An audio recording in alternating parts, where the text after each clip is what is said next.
Sveiciens visiem! Mani sauc Māra, un es esmu projektu vadītāja Latvijas Sociālās uzņēmējdarbības asociācijā. Mēs esam biedru organizācija, un mēs apvienojam fantastiskus darītājus, sociālos uzņēmējus un sociālās uzņēmējdarbības veicējus.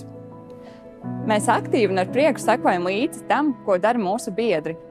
Latvijā sociālo uzņēmumu pagaidām nav pārāk daudz, tādēļ mūsuprāt ir īpaši svarīgi lepoties ar katru no lieliskiem stāstiem, ar katru no uzņēmējiem, kurš ir sasniedzis kaut ko vairāk.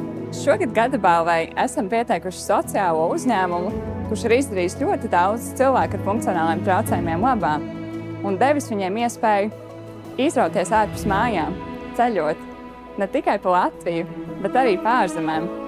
Kā atzinuši daudzi no šī uzņēmuma klientiem, bez uzņēmuma viņiem tas nemaz nebūtu bijis iespējams.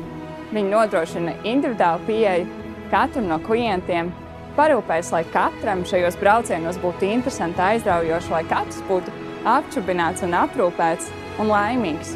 Uzņēmums ir veicis fantastisku ieguldījumu un milzīgu darbu, atrodot vietas gan Latvijā, gan ārzemēs, kas ir pieejamas.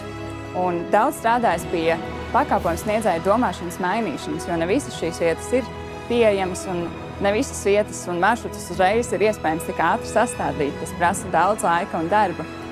Tieši tādēļ mēs novēlam, lai arvien vairāk rodas jaunas pieejamas vietas, lai arvien ātrāk izdodas sastādīt jaunus maršrutus, lai ir viegli atrast jaunus piedāvājumus un lai labi un droši ripo uz priekšu. Izturību un veiksmi!